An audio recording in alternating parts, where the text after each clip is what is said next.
Lavatsika fiangonana manao sangana tamin'ny maty Kristy. Eny ry havana, ne mbola iombona iray fo amin'ny fiderana ilay Andriamanitsika isika, amin'ny fiderana ny Jesosy Kristy Tompo, izay ambaran'ny perikopantsika androany hoe mpamonjintsika izy, mpamonjintsika izy, tendaontsika hidera azy. Mideranao, mankalaza anao zahay Jesosy Kristy fa ianao ny mpamonjinay. Misaotra ny amin'ny fitiavana hitiavanao anay ka anloranao anay ny fiainana mandrakizay. Misaotra ny amin'izany fitiavanao zany. Dia mbola noho ny fitiavanao anay tsy ho very koa Tompo, no ampatsiahivanao anay androany, anambaranao mazava fa indro efa misy famaky apetraka eo amin'ny fototry ny hazo.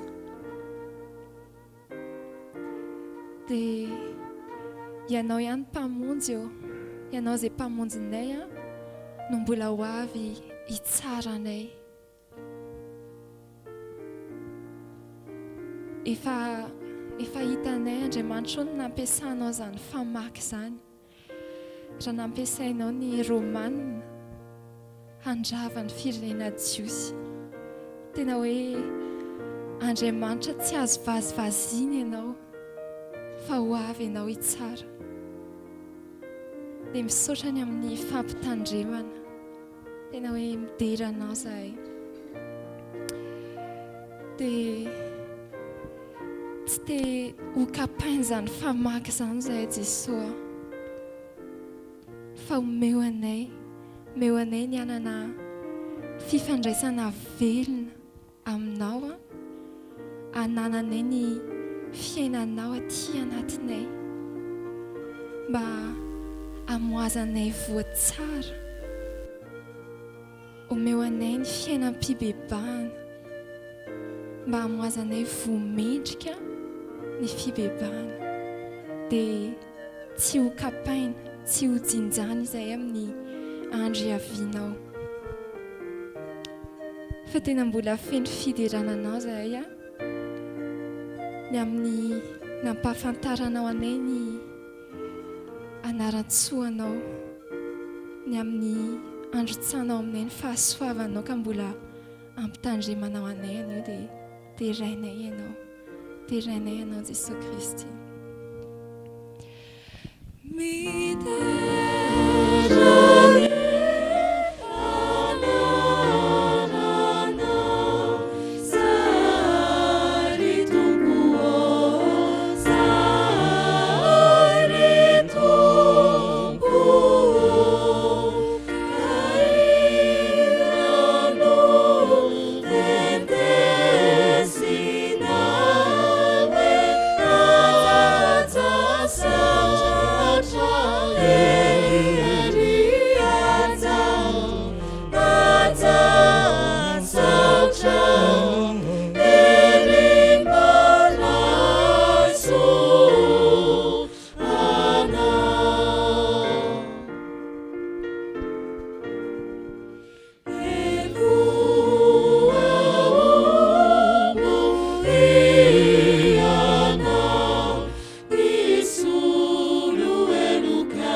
izay tsy te ho jinjana, tsy te ho kapainy Jesosy Kristy amin'ny famaky ry havana dia manaiky koa ho tarihiny fanahy masina.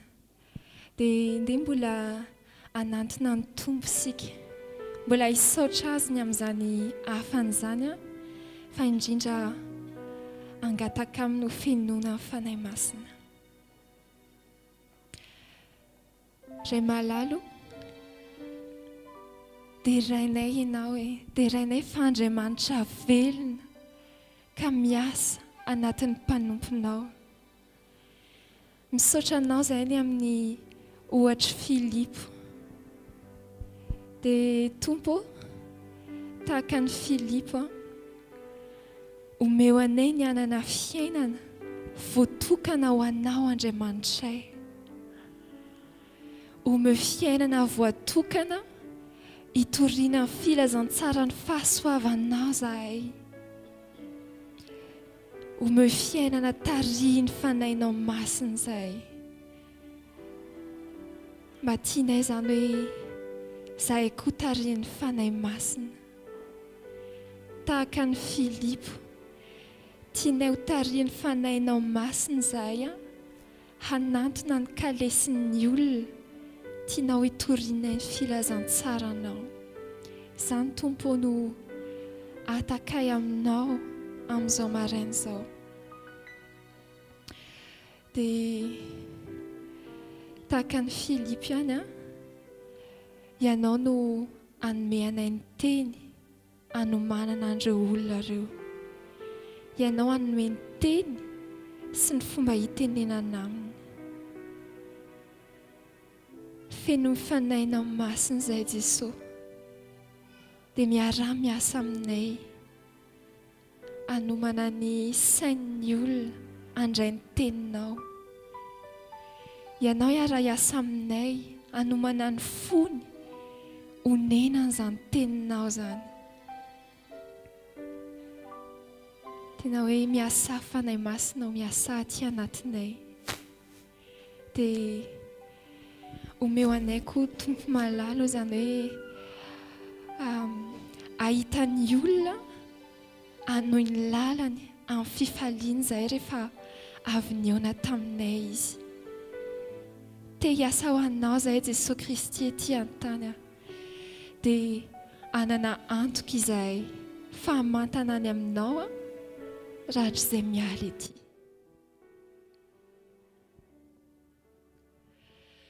Rehefa vita ny asako ety, ka ny fanahiko raisineri, miara-mitoetra aminao tomponay, no asambarako mandrakizay.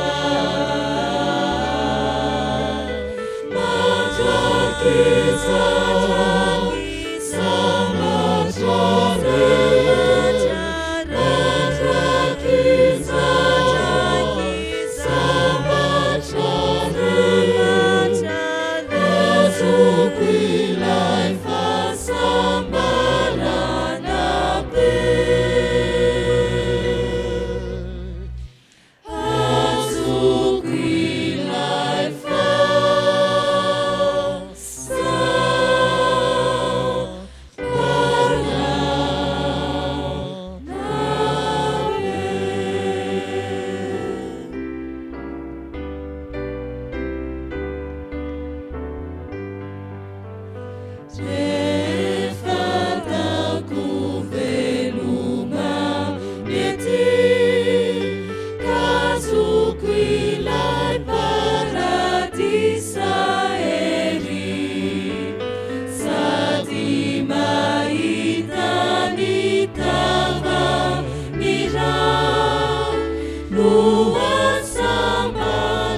Andriamanitra irery ny voninahitra ho amintsika tsirairay avy ny fahasoavany. Amen. Amin'izao andro jobily zao ry havana, manana vahiny isika isotro fitiavana, hitsangana isika iarahaba azy ireo. Eny taoriana izay famanginy président Amia, filohan'ny FJKM. Taoriny famanginy Monseigneur Ranarvelo Samuel John, filohan'ny EM eto Madagasikara tamin'ny voalondohan'ny taona iny. Faly indrindra isika ry havana amin'izao maraina izao anyrahany tompo any pastora dokotera Rakotsafy Denis izay filo amperinasany fiangonana loterana malagasy. Dia tena amin'ny fo feno hafaliana dokotera no iarabana ianareo. Miaraba manokana koa ny ankonan'ny pastora dokotera izay manotrina miara misafidy iara-mivavaka amintsika eto, manotrina azy eto tonga soa eto amin'ny FJKM isotro fitiavana. Teny Raimbava izay miteny aminao zao koa dokotera dia azo lazaina hoe zanaky ny loterana ihany, satria izay tany amin'ny FPMA tany tamin'ny nanompo tamin'ny voalohany zanaky ny FJKM dia tany amin'ny FPMA tokana ny tompokilahy Dadatou Germain zanaky mamaneny lava mpiandry zay tamin'ny taona 90 tany tatorina mosy pastora fa reny nanokana ny mpiandry tamin'ny fotoanandrony ary dia izay tao amin'ny pasteur tao amin'ny FPMA ry docteur Pierre Rasolondraiby, izy taly tao amin'ny FLM tao Genève no mpampifanana isoko ray aman-dreny tonga soa tompoka ary maneho ny fisaorana sy ny fankasitrahana. Afaka mipetraka isika fiangonanareo. Ho aminareo aneny tompo. Anio alahady fa 7 septambra 2020 alahady fa 9 manaraka ny Trinité andaty ny fankalazana an'Andriamanitra noho ny jobily ny fisotronono ny mpitandrina raha mahaolo miaso solofo mivady ka hitondrana mibavaka reo zoky olona hibanjinana ny lohevitra hoe miorena ao amin'ny tompo amin'ny batisa. Ny liturjia fahatelo no anatanterantsika izao fanimpopy hivavahana izao. Izao dia hiara hitsangana ny fiangonana hiventy ny hira fanevany jobily.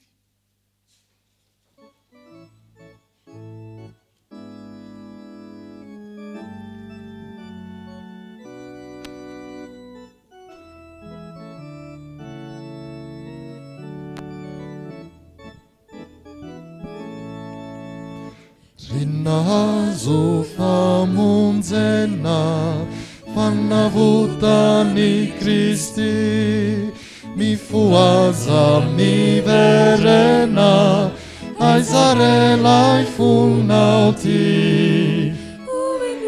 ovenoi niantsonilay tompona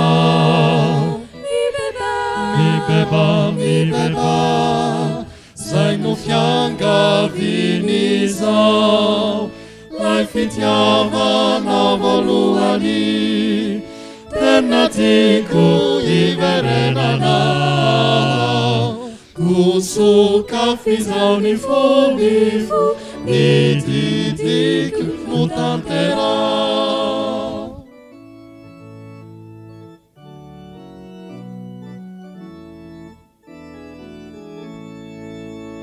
Niasatsary zay natao tsy ho feno fasatry niena ny fitiavanao aizarelay fonauty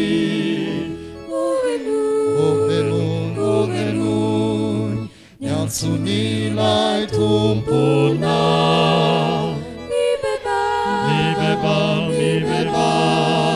zay no fiangavinizao lay fitiavana voalohany tena tiako hiverenana kusukafizao ny fonifo ny didiko no tanterao.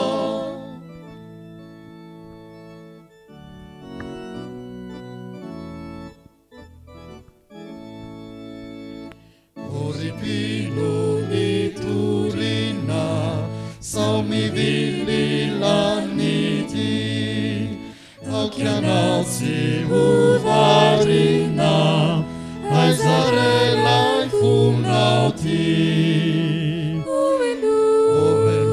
ovelon miantsonilay tompona mibeba zay no fiangavinizao lay fitiavana voalohany tena tiako iverenanao kusuka fizao ny fondifo mitidiko ho tanterao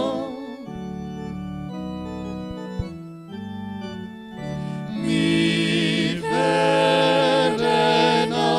iana.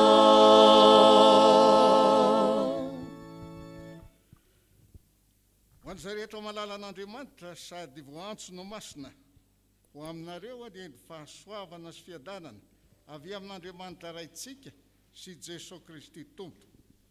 Isaotra sy hideran'Andriamanitra isika amin'ny anaran'i Jesosy.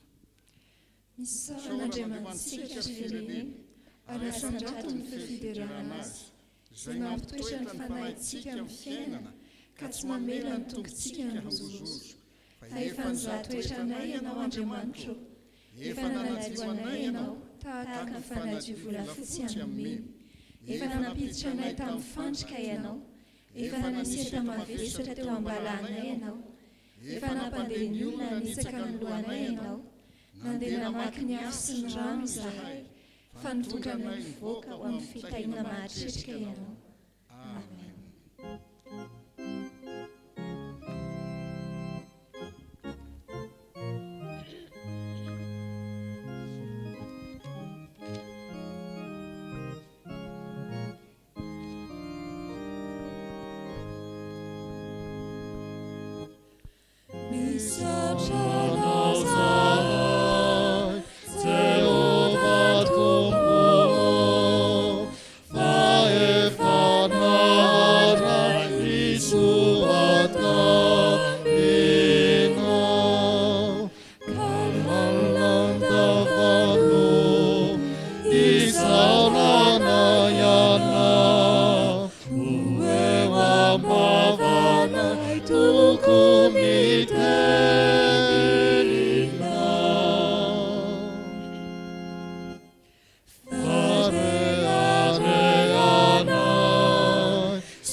Hidera sy saotra lay tompontsika.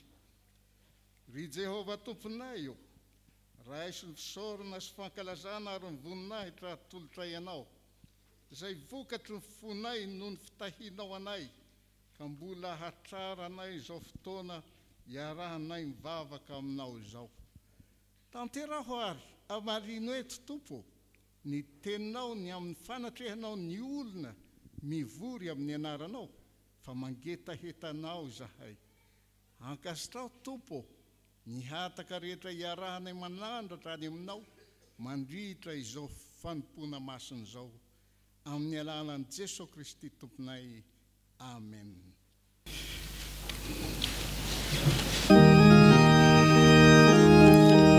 Tsangana tanora atao am-piangonana.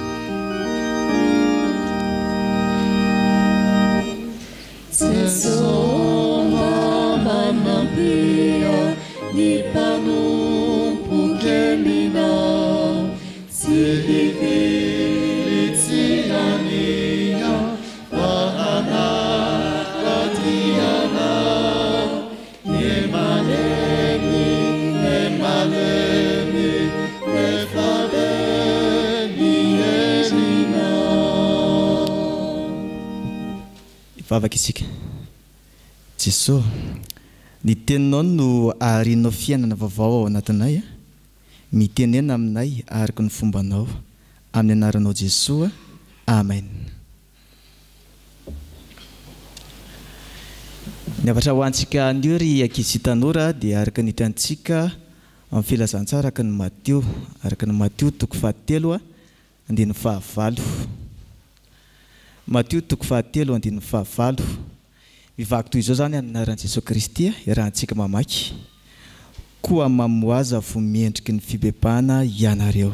Dia averitsika tsara ny teny soratra masina zany. Mamoaza vo miendriky ny fibebahana. Amen. Aiza moa misy azy teo? Mateo toko 7 andiny 9. Ny olona efa mibebaka dia natsoan'Andriamanitra amovoa tsara. Na ihany koa hoe anao asa mifanaraka amin'izany fibebahana izany. Indray andro tao amin'ny kilasy anankiray nisy ireo lahy samy kristianina izy ireo. Ary samy nahazo markisa nataontsika hoe note ambany izy ireo. Nefa nangatahany mpampianatra hoe tsy maintsy soniaviny ray aman-dreny. Samy torakovitra izy mirahalahy reto satria natahotra ny obedy. Ny anankiray tonga dia nisafidy hoe matahotra loatra ka tsy omeko ny ray aman-dreny ty fa dia akatahaka an'ity sinoa ity fa ny ray kosa na dia mafy amiko azy zany fa vonina zay andray zay mety ataon'ny ray aman-dreny eo fa atolotro azy ty. Ny ampitson'iny ny zavatra tsy napozina dia ilay nanolotra an'izany teo amin'ny ray aman-dreny, ilay noty ratsy, ny noty ambany, dia nahazo fankahirezana sy teny mamy avy amin'ny ray aman-dreniny. Fa ity nangalatsiny kosa dia tsy manana mpiadanana izy, tsy manety faly, tsy nety feno fifaliana tao anatiny satria na tsy ary tena nangalatra sy nandainga. Araka ntsika dia iza zany le tena voamendriky ny fibebahana? Ataontsika fa ilay nanao an'ilay fahamarinana. Zao ny avatra ry ankizy tanora, tsy mitondra ho antsika izay efa mibebaka ho amin'ny fiadanana mihitsy ny tsy fanaovana sitrapon'Andriamanitra. Ary tsy misy fifaliana ao anatin'ny fahotana izany satria malahelo ilay fanahy masina ao anatsika. Koa mamoaza vomendriky ny fibebahana. Dia averitsika farany ilay soratra masina teo amin'ny anaran'i Jesosy, koa mamoaza vomendriky ny fibebahana ianareo. Aiza moa nahita anazy? Mateo toko 7 andiny 9. Dia hiarika ivavakintsika. Jesosy, tia hanana ilay fiadanana sy fifaliana ao aminao izahay. Mba ampio izahay mba hamovo tsara miendrika anao. Amin'ny anaranao Jesosy, amen. Hiarika hitsangana isika fiangonana tanteraka ny hira sy fangatahana ny fanahy masina.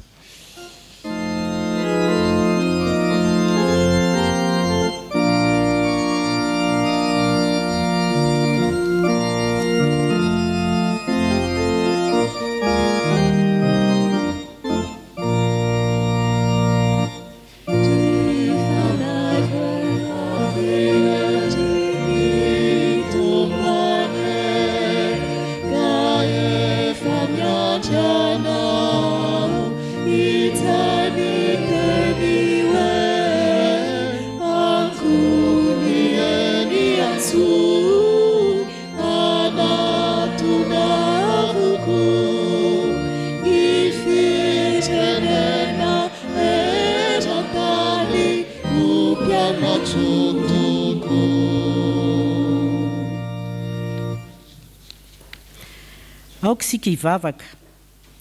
Rirainay izay any an-danitro, misaotra anao izahay fa Andriamanitra maro-po sy be famindrapo ianao, ka mbola miantso anay amin'izao anio izao iorona ao aminao amin'ny batisa. Misaotra ny amin'ny teninao voalahatra an'io. Raha maky sy hiaino izany, ary izahay dia mangataka ny fanahinao hanokatra ny fonay amin'ny teninao. Tario lalana izahay hatakatra ny tianao ambara aminay. Ray o, mampianara anay ny teninao. Reseo lahatra izahay hanao ny sitraponao. Ary ahitsio izay diso eo amin'ny toe-piainanay, mba hiorenanay marina ao aminao amin'ny batisa. Amin'ny anaran'i Jesosy Tompo sy Mpamonjy. Amen.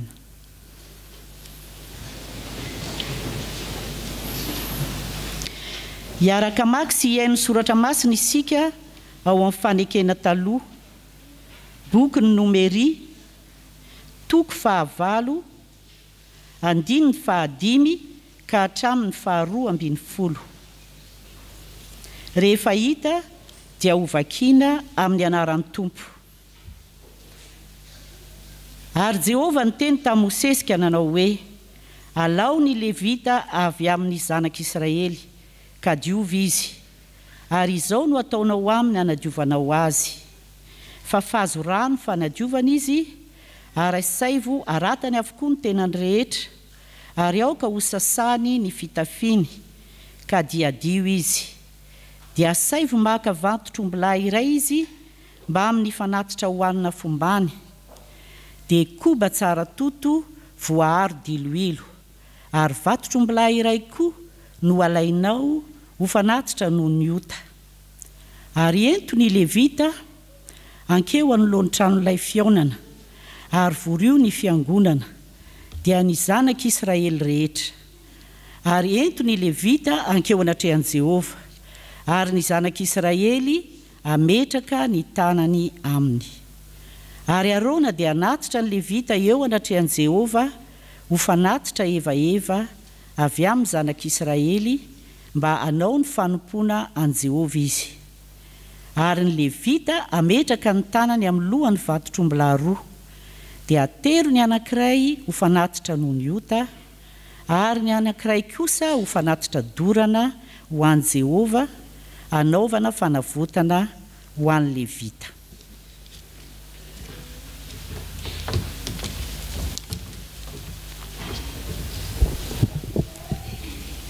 Hotohizantsika ny famakiana ny soratra masina ao amin'ny fanekena vaovao, filazantsara araka ny Matio.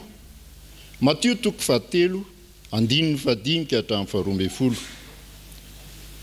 Ary ho faranantsika ny famakiana ny soratra masina ao amin'ny bokin'ny asan'ny apôstôly. Asan'ny apôstôly toko 9, andininy 7 ka hatramin'ny 10. Rehefa hita dia ho vakiana amin'ny anaran'ny Tompo. Ary Jerusalema sy Jodia rehetra mba ny tany rehetra amoron'ny Jordana dia nivoaka ka nakany amin'ny Jaona, ka nataony batisa tao amin'ny onon'ny Jordana ireny rehefa niaiky ny vaotany. Fa noho ny nahita ny fariseo sy ny sadoseo maro nanatona ny batisany izy, dia hoy izy taminy: ry taranaky menarana, iza no nanoro hevitra anareo handositra ny fahatezerana ho avy? Ko mamaza vomiendrika ny fibebahana ianareo. Ary aza manao anakapo hoe manana ny Abrahama ho rainay izahay. Fa lazaiko aminareo fa Andriamanitra mahay manangana zanaka ho an'i Abrahama avy amin'reto vato reto. Ary indro efa mipetraka ao fototry ny hazo sady ny famaky, ko ny hazo rehetra izay tsy mahamovo tsara dia ho kapaina ka hatsipy any anaty afo. Izao dia manao batisanareo amin'ny rano ho amin'ny fibebahana, filay avy ao aoriako no mahery noho izao, ka tsy miendrika hitondra ny kapany azao. Izy no hanao batisanareo amin'ny fanamasina sy ny afo, eny an-tana ny fikororoana, ary izy hanadio tsara ny ao am-pamoloana, ka hanangona amin'ny vary ny ao an-tsopitra. Fa ny akofa sy ny lolo ho dorana amin'ny afo tsy mety maty. Ary ilay tandapa namaly an'i Filipo ka nanao hoe: masina ianao, iza moa no lazainy mpaminany amin'izany? Ny tena ny vasa olon-kafa. Ary Filipo nilobava dia nanomboka teo amin'izany soratra masina izany, nitory an'i Jesosy taminy. Ary nandeha teny an-dalana izy dia tonga teo amin'izay nisy rano, ary hoy ilay tandapa: indro rano ka inona moa no misaka anazy atao batisa. Tena sain'ny janona ny kalesy. Ary izy roa lahy te Filipo sy ilay tandapa nihidina ao amin'ny rano tena atao batisa izy. Ary efa niakatra avy teo amin'ny rano izy roa lahy tenetiny fanahin'ny tompo Filipo ka tsy hita n'ilay tandapa intsony fa nandeha tamin'ny aleny izy sady nifaly. Fa Filipo hita tany Azota dia nitory ny filazantsara tany amin'ny tanàna rehetra izay naleny ambara-patonga ny tany Kaisaria. Amen.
Faly miarabantsika rehetra ry havana nahatratra ny fotoanandroany izay anomezantsika voninahitra n'Andriamanitra amin'ity maraina ity no zao jobily andro lehibe ho amin'ny fiainan'ny mpanompon'Andriamanitra zao. Hiara hivavaka tsika. Faly ny fonay ry Andriamanitra rainay fa tsy manadino ny asa soa sy ny fampianarana marina izay nataony reto mpanomponao reto ianao. Ary faly zay fa mankasitraka ny zoky olona koa ianao amin'ity maraina ity no ireo antom-panahy tamin'ny fanarahana anao ka tsy misy teny azonay lazaina afa-tsy ny fankasitrahana ny amin'ny faharetana izay natao tamin'ny asa fanompoana anao. Da io ny kristianina tsirairay avy indrindra fa ny teninao fanomanana anay. Hitomboa ny finoanay amin'ny fanarahana anao. Ny anaranao ry Jesosy Kristy tomponay no ametrahanay izany vavaka izany. Amen.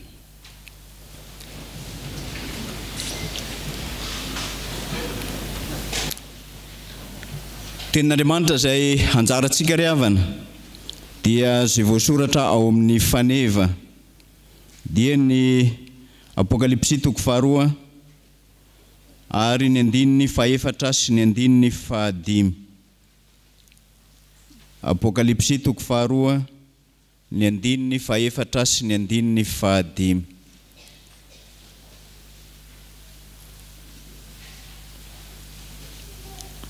Dia izao no vaky ny teny amin'ny anaran'i Jesosy. Kanefa mananteny aminao satria efa niala tamin'ny fitiavana voalohany ianao, koa tsarovy izay nitoeranao fonotsim-bola lavo, dia mibeba ka manaova ny asa voalohany, fa ratsy izany dia ho avy aminao aho ka mindra ny fanaovan-jironao hiala amin'ny fitoerany raha tsy mibebaka ianao. Ray masinao manamasinanay amin'ny fahamarinana ny teninao ny fahamarinana. Amen. Ampitomboina ao amintsika rehetra ny ry havana ny fahasoavana sy ny fiadanana avy amin'Andriamanitra raitsika sy Jesosy Kristy Tompo. Amen. Tenin'Andriamanitra izay anjarantsika ry havana amin'izao fotoan-dehibe jobily ny ray aman-dreny pasteur Solofo Ramaolo-Miaso mianakavy zao dia miresaka hevitra teolojika telo lehibe izay entina manondro ny fiainana zao mpanompon'Andriamanitra ataontsika jobily zao. Tsy resaka tantara fotsiny amin'izay nampifandraisana amin'ny fiainan'izy ireo amin'ny Jesosy Kristy Tompo sy ny tenin'Andriamanitra zao fanevy zao, fa manondro koa ny asa izay nataony niaraka tamin'ny Tompo sy ny fiangonana izay notompoin'izy ireo. Amin'ny soratra masina dia mifamatotra ary tsy azo sarahana amin'ny jobily ny teny hoe vavolombelona, ataon'ny teny Amerikana witness, ny mpanompo servant ary ny voafidy elect. Raha jerentsika nefa ireo teny telo ireo dia hita izay nataon'Andriamanitra sy ny fiarahana amin'Andriamanitra ka ijoroany izy mianakavy vavolombelona, fa Jesosy ny tompoiny teo amin'ny androm-piainany rehetra. Ka ny asa nataonao an'Andriamanitra araka izany dia fanompoana nataony amin'ny maha-olom-boafidy sy voantso azy ao amin'ny fiangonana mba hampiharihary ilay Andriamanitra tompon'ny fiangonana. Ny hoe mifidy na miantso dia teny entina ilazana hevitra teolojika anankiroa. Ny mifidy dia maneho ny safidy voaeritreritra sy voadinika tsara ary miroso amin'ny fanapahan-kevitra aorian'ny fandiniana lalina. Ny fifidianana kosa dia azo adika hoe atokana na fantenina. Ka ny fifidianana zany dia tsy hafa fa asa ataon'Andriamanitra ho an'ny olona ka ifatena ny mpiasa mba hatrara ny tanjona manokana ho an'ny tenany. Zany indrindra ny fifidianan'Andriamanitra azy mivady. Tsy hafa zany fa nasaraka sy navahana mba olon'Andriamanitra hiala amin'ny maro izy ireo. Ny tenin'Andriamanitra izay hanjarantsika amin'izao jobily zao ary dia ny taratasy ho an'ny fiangonana tany Efesosy. Ny taratasy ho an'ny fiangonana tany Efesosy ry havana dia miresaka ny amin'ny fiangonana miady amin'ny fampianaran-diso, ary zany no mahatonga ny fanevantsika hiteny hoe miverena amin'ny fitiavana voalohany. Ny toetran'ireo fiangonana fito izay lazain'ny Apokalipsy ry havana dia manambara ny toetry ny fiainantsika manokana miaraka amin'ny Jesosy Kristy Tompo. Ny taratasy dia tsy nosoratana ho an'olona tokana fa ho an'ny fiangonana iray manontolo. Efesosy tanàna malaza anankiray tany amin'ny tontolo taloha, miaraka amina fiangonana mitovitovy laza aminy. Nanompo tany Efesosy nandritra ny 3 taona Paoly. Aquila, Priscilla niaraka tamin'ny Apolosy dia nanompo tamin'izany fiangonana zany koa ka niara-ny asa tamin'ny Paoly Apôstôly. Araka ny ambaran'ny lovatsofina ry havana, ny Apôstôly Jaona no anisan'ny nanompo voalohany tany amin'izany toerana na ny fiangonana Efesosy zany. Inona ny zava-misy tao amin'ny tanànan'i Efesosy ka nahatonga ny Tompo nanoratra ho an'izany fiangonana zany. Efesosy dia tanàna lehibe anankiray any Azia Minora. Nalaza eran'izao tontolo izao ho ivony lafiny ara-pivavahana sy kolotsaina ary ara-toe-karena tamin'izany toeran'izany. Efesosy koa dia nalaza satria nanana ny tempoly lehibe anankiray izay atao hoe tempolin'ny Diana na Artemesy izy, izay tena nalaza tokoa satria tao nahitana ny andriamanibavy ny fahavokarana izay nivavahan'ny olona tamin'ny fomba feno fahalitoana zany andriamanibavy zany. Ity tempoly lehibe andianany Efesosy ity no heverina fa ho ray amin'ireo zavatra mahatalandona indrindra maneran-tany tamin'ny andro taloha. Efesosy koa dia azo lazaina fa toeram-pamaharan'ny Satana. Eto dia zavatra ratsy maro no ninion'ny olona, ny finonom-poana, ny asan'ny Satana. Ary be dehibe ny boky misy ody feno famisaviana sy ny zavakanto izay tsy mendrika nampiasaina tamin'izany fotoana izany. Etsy andany koa dia misy fiangonana lehibe malaza koa tao Efesosy. Ary reny no ahitana ny Tompo miteny ho an'ny fiangonana. Zany fiangonana malaza zany dia ahitana an Jesosy, ilay mitazona ny kitana fito eto an-tanana ankavanana, mandeha ho voan'ny fanaovan'ny jiro volamena 7. ny sara ao ambadika izany ry havana dia manasongadina indrindra fa Jesosy no ivony ary izy no mihazona ny fiangonana satria azo ny fiangonana. Inona ry havana no afatra Jesosy momba ny fiangonana tany Efesosy? Hoy ny Tompo, fantatro ny asanao sy ny fikelezanao aina ary ny fiaretanao sy ny tsy fahazakanao izay mpanao ratsy, ary ianao dia efa nizahan-toetra izay milaza ny tenanao apôstôly kanjo tsy izy, ary hitanao fa mpandainga izy. Manana faharetana ianao ka niaritra noho ny anarako sady tsy reraka, kanefa manateny aminao aho satria efa niala tamin'ny fitiavana voalohany ianao. Koa tsarovy izay nitoeranao fontsim-bola lavo dia mibeba ka manaova ny asa voalohany, fa ratsy izany dia ho avy aminao aho ka mindra ny fitoeran-jilonao hiala amin'ny toerany ratsy mibebaka ianao. Jesosy Kristy mijery ny fiangonany, mahalala tsara ny toetrany, ny asany, ny fombany, ary tsy misy miafina aminy ny olona ao anatin'izany fiangonana izany. Toy izany koa ry havana no itodian'ny tenin'Andriamanitra amintsika ankehitriny amin'ny mahafiangonana antsika. Lazay ny Tompo amin'ny teny io ity fa fantany tsara ny asanao. Fantatro ny asanao. Rehefa miasa ho an'i Kristy isika ry havana, aza adino fa miasa amin'ny fo sy ny heretra ho fanompoana an'Andriamanitra. Ary ny Tompo dia mahalala tsara ny asa sy ny fikelezanaina izay ataontsika, ny fiaretantsika, ny fihazakazahantsika, indrindra ny tsy fahazakantsika, ny fomban'izao tontolo izao izay iainan'ny mpanao ratsy maro. Izany hoe fantatry ny Tompo tsara nataon'ity fiangonana ity. Fiangonana nanao ny marina izy, ny asa mafy ho an'ny Tompo izy, nanana faharetana araka an'Andriamanitra izy. Ny faharetana raha raisintsika avy amin'ny teny fototra teny Grika hypomene, izay midika hoe fiaretana maritra. Fiaretana maharitra. Ny miasa mafy zany dia tsy hafa fa ny olona miaritra nefa maharitra amin'izany fiaretana zany noho ny fanarahana an Jesosy Kristy ka mahafiorina ao amin'ny fiangonana izy. Ny asany rehetra dia voaorina ao anatin'izany. Zavatra mahafinaritra amin'ity fiangonana ity ry havana dia tsy mahazaka ireo olona ratsy fanahy mamotika ny fiangonana izy, satria madio ara-poto-pampianarana doctrine izany fiangonana izany.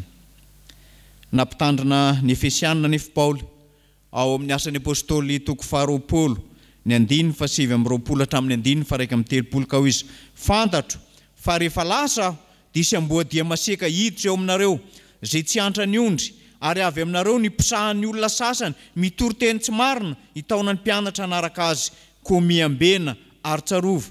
Fa 3 taona mipaka aho tsy nitsahatra nananatra ireo rehetra andro amanalina amin'ny ranomaso. Nambaran'ny Tompo ry havana fa na dia teo azy ny zavatsoa rehetra nataony izany fiangonana izany ho an'ny Tompo dia nambarany fa manana teny amin'ny fiangonana Jesosy Kristy Tompon'ny fiangonana. Kanefa manateny aminao aho satria efa niala tamin'ny fitiavana voalohany ianao. Koa tsarovy izay fotoana ny toeranao fontsim-bola lavo dia mibeba ka manaova asa amin'ny voalohany. Tena manahirana ny Tompo ry havana ny mahita ny zava-misy eo amin'ny fiangonana ankehitriny. Toa mahafinaritra be ny zavatra hita eo amin'ny endrika ivelany, nefa misy ny miala amin'ny fahamarinan'ny filazantsara. Raha tsy misy fitiavana izay rehetra ataontsika sy ataon'ny fiangonana dia zava-poana izany fampianarana mahafiorina no zarainy izany.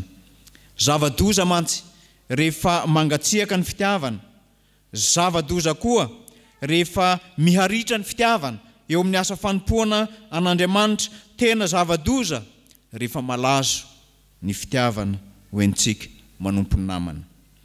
Izany hoe tsy maty izy fa mitsilopilopy. Hoy Paoly ao amin'ny Korintianina voalohany toko 7:1 hatramin'ny 9:7. Na dia miteny amin'ny fitenin'ny olona sy ny anjely aza kanefa tsy manana fitiavana dia tonga varahana maneno sy pantsina amin'ny karantsana aho. Ary na dia manana faminaniana aza ka mahalala ny zava-miafina rehetra sady manana ny fahalalana rehetra ary na dia manana finoana rehetra na dia manana finoana rehetra aza ka mahafindra tendrombohitra kanefa tsy manana fitiavana dia tsinitsinina ary na dia omeko ho an'ny malahelo aza ny fananako rehetra ary na dia tolotro hodorana aza ny tenako tena zava-doza ry havana raha hialana ny fitiavana voalohany eo amin'ny sehatra ny fanompoana iarahantsika amin'ny tompo. Somary mampisy fanantenana kely ihany raha mamaky ny tenin'Andriamanitra isika ny fahalalana fa ny fiangonana tany Efesosy dia tsy hoe niala tamin'ny fitiavana voalohany fa zao tsy tena very tanteraka ilay fitiavana tao anatiny na dia teo azy zany. Ny fiangonan'i Jesosy Kristy ry havana dia fiangonana mandeha amin'ny fitiavana. Koa izay mandeha ao amin'ny Kristy dia mandeha ao amin'ny fitiavana. Hitantaratra amin'ny fiainana zany fitiavana zany. Raha jerentsika ny asan'ny mino na ny asan'ny olona ao amin'ny fiangonana, telo no ahitantsika taratra an'izany asan'ny olona zany.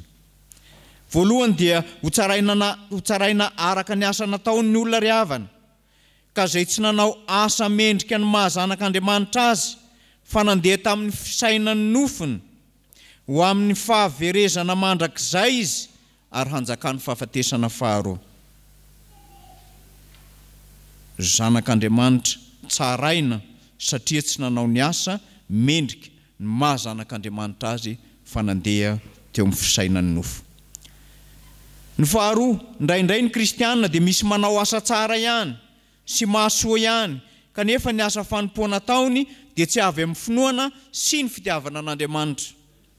Fisehosehoana ivelany ihany ary tsy ekeny tompo asa tsara sy mahasoa ny fiangonana izay vitan'izany olona zany. Ny fahatelo, misy kosa ny olona izay manao ny asan'ny tompo amin'ny fitiavana, amin'ny faharetana, ka ny asany manaraka azy ozy ny Apokalipsy 4:10 ny 7:10, zany hoe mijoro vavolombelona ho azy eo amin'ny fitsarana ny asa izay nataony. Ny azy ny fananany rehetra, ny tenany manontolo ary ny fiainany natolo ho an'ny tompo ka tsy nivadika tamin'ny tompo izy. Natao anatin'ny sedra na ny fahasarotana na ny fahasairanana indrindra fa tao anatin'ny fanenjehana azy. Ny asan'izy ireo ny manaraka azy, zany hoe mitoetra eo anatrehan'ny sedra fiandrianana n'Andriamanitra andro amanalina izy ka manompo azy ao amin'ny tempolony.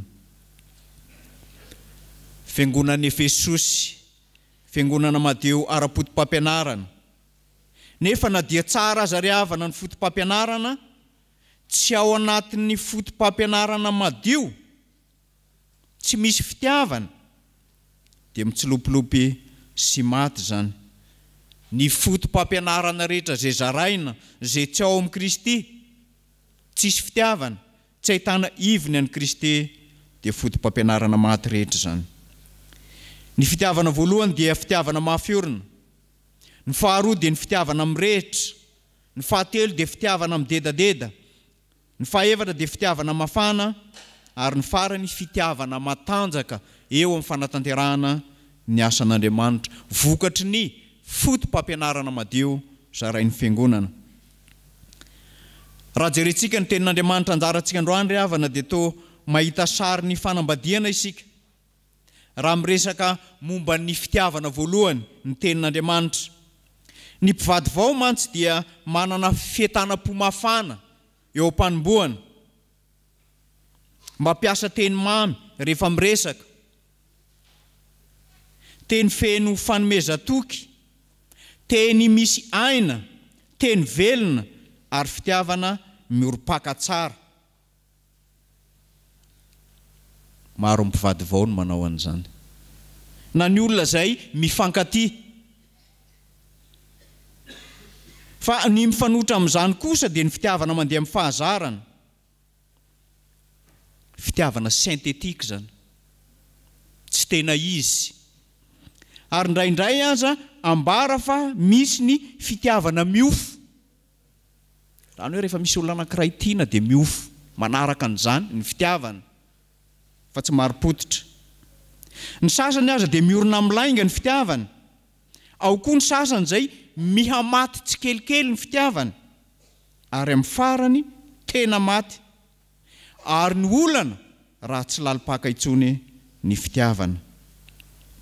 Zany zavatra tadiavin'i Jesosy na tiany ataony fiangonana eo amin'ny fanompoana azy sy ny fitandremana ny fampianarana marina raha mitaha amin'izany fitiavana izany. Hoy ny fanevantsika miverena amin'ny fitiavana voalohany. Zany fitiavana voalohany zany ry havana dia ny fitiavana ny tompo sy fitiavana ny namana. Raha te rehefa tonga teo amin'ny fotoana sarotra ilay zanak'adala ka te hinana ireo sakafony kisoa, ny zavatra tonga voalohany tao an-tsainy dia ny fahatsiarovan-tena fa misy fiainana tsara lavitra noho ny zany fiainana any ampiandrasana kisoa zany ny ao an-trano rainy. Hitantsika amin'ny Luka 5:17 andininy 7:17 hatramin'ny 7:17 zao. Io ny dingana tsara voalohany eo amin'ny fiainana maha-kristianina dia ny fiverenana amin'ny toerana tokony hiarahantsika amin'ny tompo. Zany dia manondro ny fiovahana amin'ny lalaka aleha rehetra, mandeha sy miala amin'ny lalana ratsy makany amin'ny fahamarinan'ny tompo. Zany hoe fiovahana toe-tsaina sy fitondran-tena. Dia ny mbola tsy tara loatra. Io ry havana no atao hoe fibebahana izay ivony amin'izao tenin'Andriamanitra zao. Ataovy ny asa voalohany. Zany hoe tsy maintsy miverina amin'ny fototra isika. Fonosika ny tian'ny tompo tamin'ny voalohany. Ambaran'ny Jaona voalohany 5:7-7 isika tia satria izy efa tiantsika taloha.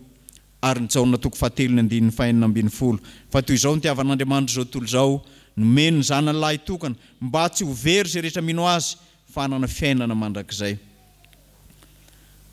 Ry havana, ny toeran'ny mpanota no nalain'ny tompo ka nivesarany fahotantsika. Nozakainy koa ny ozina tamintsika ka ny ainy no nomeny ho an'ny maro tsy akanavaka. Zany takalo mahafinaritra zany dia vokatry ny fitiavan'Andriamanitra antsika. Ary tsy misy fitiavana lehibe nohatra zany dia manolotra ny tenany hamonjy ny sakaizana, hozy ny apôstôly Jaona.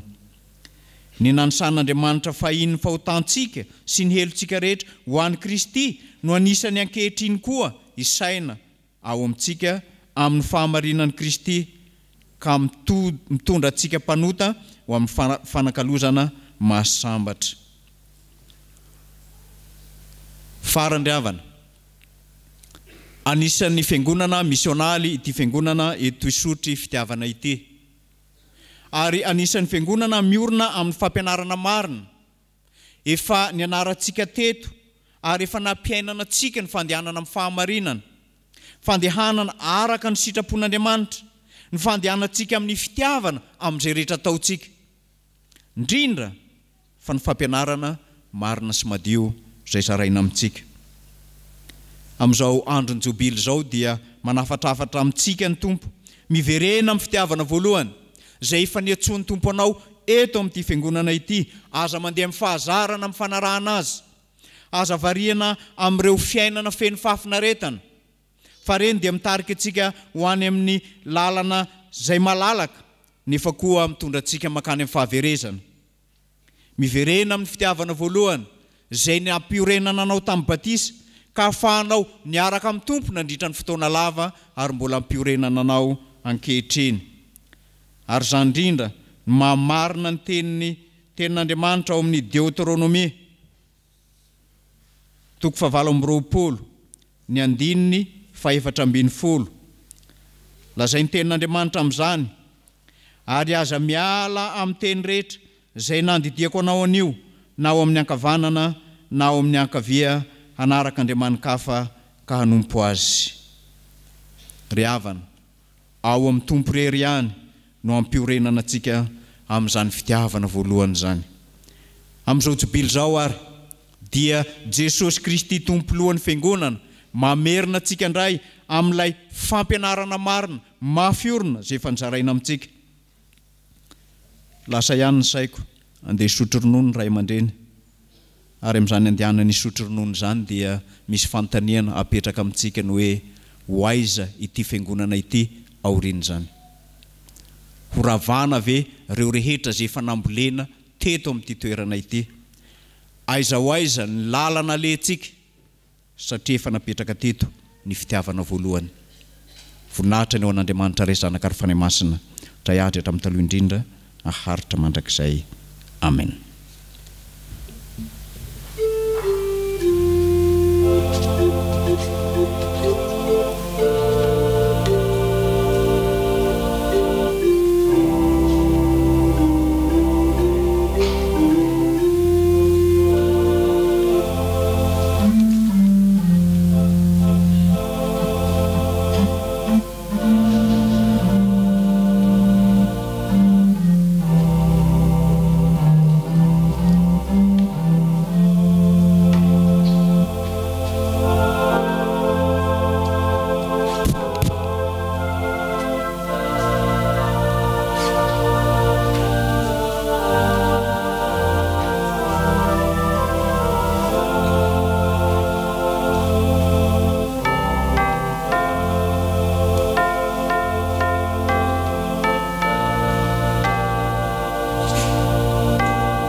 Eraka imbavatsika.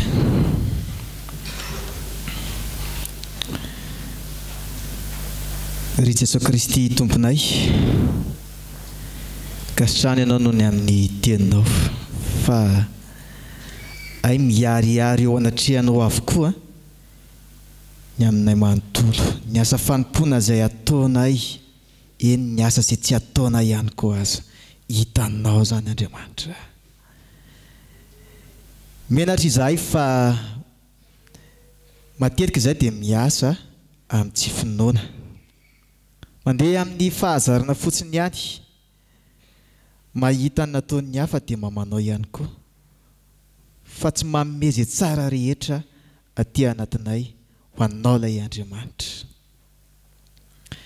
Menatra ihany koa izahay Tompo fa ny fitiavanay ianao dia matetika zany tsy mba marim-poditra tsara, mora miova ary miamatsy kelikely, ka zany indrindra Andriamanitra no hitenenanao anay hoe miverena amin'ilay fitiavana voalohany. Tompo, tsapanay, tena tsapanay tokoa fa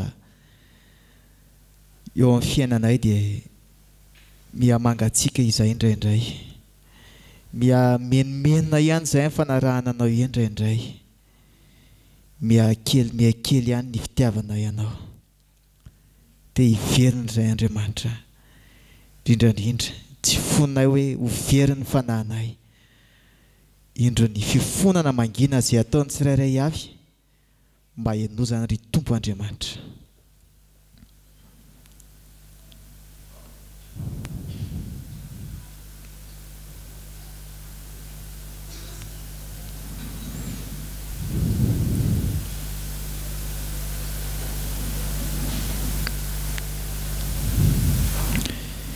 Misaotra Tompo, indrindra famelan-kelika avy aminao izay, ary mitalahona izany izay ry Tompo Andriamanitra ay, ny rahan'i Jesosy Kristy izay nalatsaka teo amin'ny hazo fijaliana no angatahanay, anadio anay amin'ny tsy fahamarinana rehetra, amin'ny anaran'i Jesosy Kristy. Amen.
Havana ho antsika izay ny aiky tokoa ny fahotantsika teo anatrehan'ny tompo ary ny bebaka marina tokoa mitsangana handreny teny somahafaly atolotry ny tompo atsika ho famelana ny helontsika. Hoy ny tompo, ho sitraniko ny fiodinanao, ho tianao tsy vozonanao fa efa niala taminao ny fahatezerako. Ambara amin'ny anaran'ny tompo fa voavela ny helokareo noho ny anaran'ny masina. Midera ny tompo.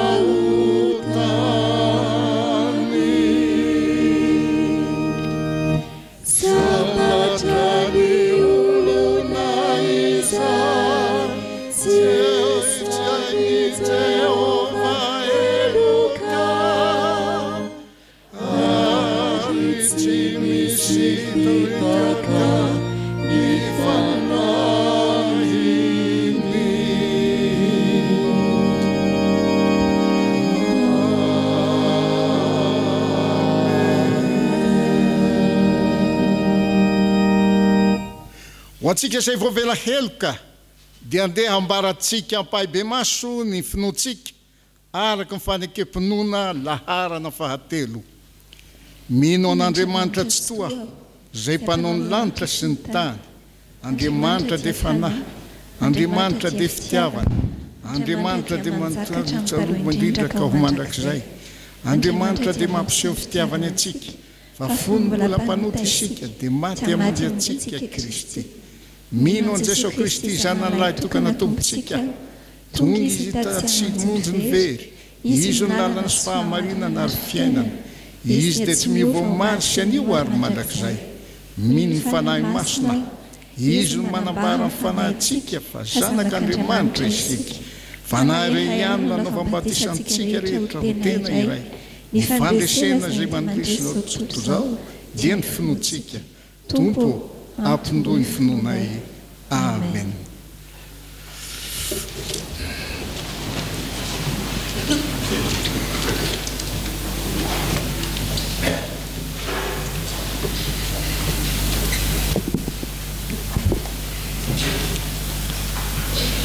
Tonga amin'ny vavaka fagnatantsika zao ry havana, mbola hiarika ivavakantsika. Ry Tompo Andriamanitray, nanoloana ny teninao dia maniry fatratra izahay ankehitriny, mba tena ho tianao Andriamanitra amin'ny fonay manontolo.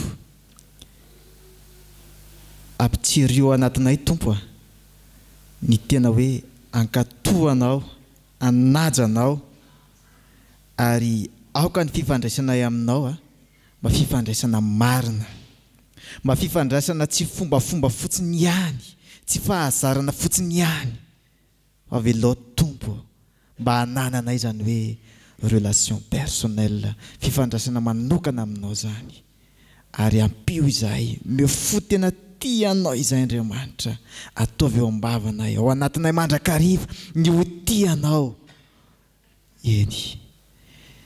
Ary ankasitrahana ihany koa ianao ry Tompo Andriamanitray fa ty fiangonana isotro fitiavana ity dia nomenao fanomezam-pahasoavana manokana fa manana zokiolona maro. Matsiaro iray aman-drenay izahay ary hitondra azy ireo eo anatrehanao. Isaorana ianao noho ny trakefany izay ananany ny fampizaranany ny manodidina sy mbola atolony ho an'ity fiangonana ity. Isaorana ianao ny fijoroan'ny vavolombelona fa ay azo atao somatsara Tompo ny mitazona, ny mihazona ny fanompona sy ny fitiavana anao Andriamanitra na efa hoe mahazo taona azy. Mankasitraka anatra sy fitaratra ho anay tanora izany. Tondram-bavak'izay ho an'ireo izay tsy salama dia anao iry Tompo Andriamanitra anome hery tanjaka ho azy ireny. Ary ireo ray aman-drenay ihany koa ry Tompo Andriamanitray dia angatahanay mba ahita fity eo anatria manodidina azy, eo anatria an'ireo zanany ihany koa.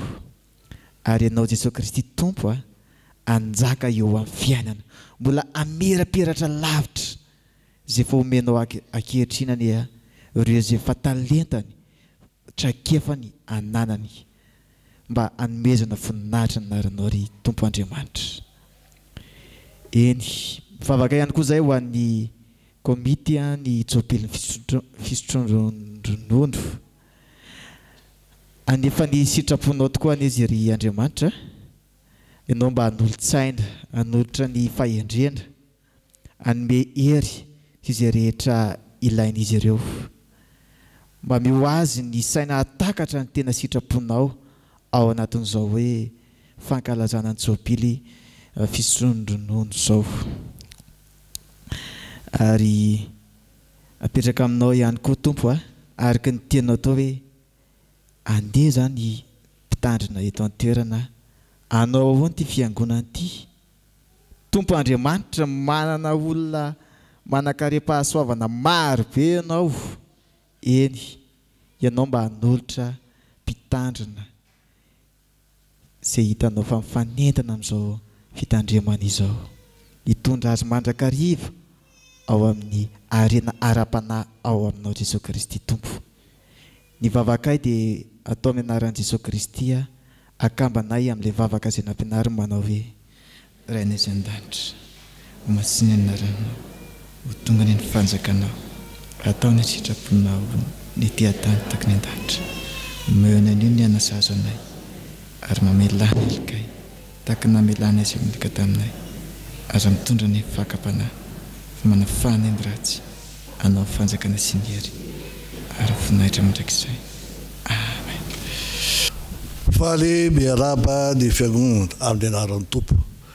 Mijoro eto ny tenako araka ny fandamena apetraky ny mpitandrina sy ny komity ny jobily fisotronon-dronono ray aman-dreny mpitandrina raha maolo miaso mivady. Voalohany indrindra Tompo dia ny antony dia hoe te hiresaka amintsika menakavy ny finoana ny amin'ny anomezana ny trano ho an'ny ray aman-drenitsika izay andeha hisotro-ronono. Hitantsika manko fa noho ny fandamena ny fiainam-piangonana teto Sotrotiavana dia tamin'ny volana Desambra 2021 vao nanomboka tsika teto Sotrotiavana nanao ny jobily. Somary tala kely azy zany kanefa na izany na tsy zany dia isaorana ny Tompo fa tao anatin'izay volana vitsivitsy zay dia nahatratra eo amin'ny 70 tapitrisa ariary ny voahangotsika hatreto. Dia mbola misy ihany ny ezaka tokony atao zany ka dia isaorana voalohany indrindra ireo zay efa nanome noho ny fankasitrahany ray aman-dreny mpitandrina raha maolo miaso solofo mivady, ary eto koa dia isaorana ireo nanao ho adidy anefana izany. Ary izay tena tianay hotsiniana eto anatrehany mpianakavy finoana hoe adidy, satria araka ny fampianarana izay nataony foibe ny fiangonan'i Jesosy Kristy eto Madagasikara dia tsy hoe fisaorana sy fankasitrahana fotsiny ihany ny hoe fanomezana trano ho an'ny mpitandrina ray aman-dreny raha maolo miaso solofo mivady, fa indrindra dia adidy ny fiangonana manontolo zany amin'ny fandehanan'ny mpitandrina andeha hisotro-ronono. Ka noho izany dia manentana antsika rehetrarehetra, satria rehefa dinihana zany dia mbola misy 470 tapitrisa ariary ny ezaka tokony ho tratrarintsika amin'izany. Ary izay indrindra mahatonga anay hampatsiaro ny tenin'Andriamanitra ao Galatiana 5:9 izay manao hoe aoka izay ampianarina ny teny mba ahafoy zavatsoa ho amin'izay nampianatra.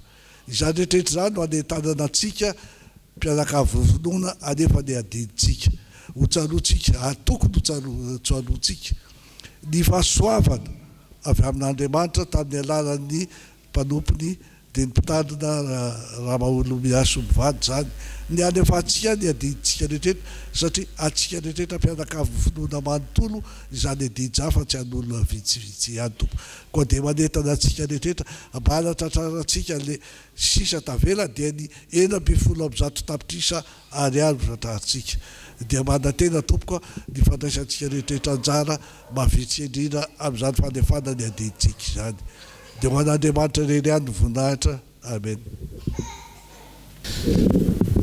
Tsara ihany misaotra président tsara ihany riavana manamby kely fotsiny hoe le 150 tapitrisa tsy hoe tranony pastera ihany fa ambony tranony pastera ihany fa misy an'le frais karazany hoe fampisakafoanana synode apartany zay tena mavesatra tokoa.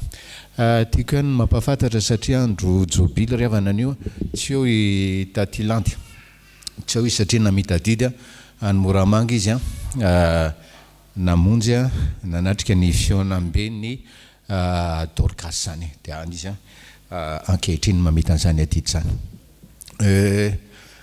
Misaotra ny tomboko fa vita soma tsara ny fionambe ny mpitendry zavamaneny eto amin'ny FJKM riavana tamin'ity volana septembre ity. Misy hitanareo moa zany tany amin'ny Facebook tany hoe nanafatra ny fionamben'ny mpitendry zavamaneny FJKM ary taratasy ny TDF no milazana zany any Facebook moa zany le izy fa TDF manosy ny hoe mandrisika ny synode apartany rehetra mbola tsy manana FINPZ mandrisika ny fitandremana rehetra mbola tsy manana FINPZ anatanteraka zany alohan'ny farany 31 décembre alohan'ny farany taona zany dia miandry sika misaotra ny tompony amin'izany fanapa-kevitra zany miandry taritalana avy any amin'ny synode apartany isika riavana farany. Tena hoe faly mihitsy zay milaza aminareo fa amin'ny sabotsy fa 20 ny volana oktobra amin'ny roora tolakandro sabotsy 16 oktobra amin'ny roora tolakandro dia raha sitrapon'ny tompo hitokana ny zava-bita ao amin'ny faculté de théologie protestante ao Ambatonakanga isika dia ntsiny zany fa ny fanavozana zaridaina fanitarana ny toilette ary fanisina kely panneau de basket io moa le financé antsika sotrotiavana tamin'le apahany rakitra fahatelo. Malmaraina zay riavana malmaraina nantsony ny recteur ny université Ravel John dia niteny izy hoe tena tsara zavatra nataonareo isotrotiavana en faculté tena tsara dia hoy izy hoe fakatahaka dia hoy izy hoe mba azo mipastera lazaina avy ozy izy iza ny andraikitra an'io dia sahirana ihany namaly hoe ranomarina ny chef de projet tamin'izy io tatilandy vadika fa meko anao ihany ny anaran'le ingénieur ny karakarany maçonnerie sy ny karazany dia misy paysagiste ny farimbona tamin'ny tatilandy ny amin'ny fanatotosana misaotra ny tompo riavana ny amin'izany hoe fakasitrahany hafa ny asa ataontsika ho an'ny tompo hoe tsara fakatahaka dia zay zany etsika mbavaka ny fanatanterahana zany ho eo zany président ami filoam-perinasany FJKM ho eo koa doyen Laurent Ramambasan zay doyen faculté dia ndesika famitona sabotsy 16 octobre amin'ny roa tolakandro eo faculté de théologie ao Ambatonakanga ho an'Andriamanitra ireny ny voninahitra amen.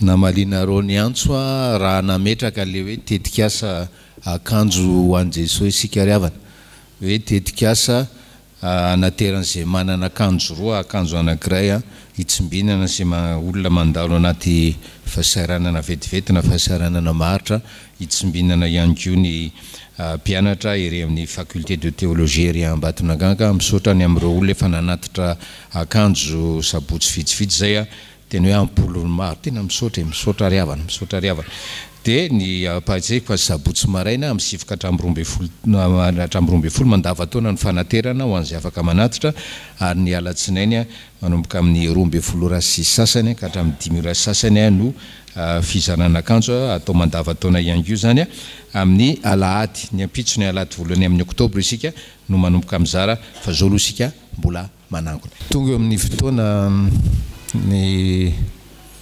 fanamariana ny jobily isika ravana efa napetraka hatrany am-boalohany ary misotra ny tompony amin'ny nazahoana nanatanteraka an'izany hoe ty jobily ty tsy atao hoe fankalazana fankalazana fotsiny dia misy hetsika isan-karazany fa natao indrindra koa hoe ho jobily fijoroana fahavolombelona riavana zay no nikasaintsika azy dia ino tsara fa misy témoignage na mpanompovavin'Andriamanitra riavana atorina ny nandrenesany toroteny tamin'ny alahady fa 7 marsa teo perikeo fa tamin'izay Genesis 2:20 tantara malaza be ny Abrahama dia le afatry ny toroteny tamin'izay dia hoe aoka isika rehefa mijery ny finoany Abrahama zany ka anaka azy aoka isika ho mpandeha anjambany eno riavana eno tonga eto ianao androany mba hainao nyty fijoroana vavolombelona ty hoe vavolombelona mpanompovavin'Andriamanitra sy ny vadiny tena hoe tiany Jesosy amin'ny fitiavana voalohany raha izay ary mpanompovavin'Andriamanitra sy ny vadiny fakaty amin'izany hoe fitiavana voalohany izany ary dia hoe ho fampitreretana antsika ho famporisena antsika riavana ny nametrahany an'Andriamanitra tamin'ny toerana voalohany tao anatin'izany fizahan-toetra zany ndao ara iara ianao zany tsika somary lava kely fotsiny le izy tena sarotra nanapaka azy riavana zay hoe pastera Sofi tena hoe tsy tia mizavatra mitarasorasoka zany fa ty tena sarotra nanapaka azy enoy fa témoignage volamena io inoko fa misy olona tena misaotra ny tompo ny amina enony zany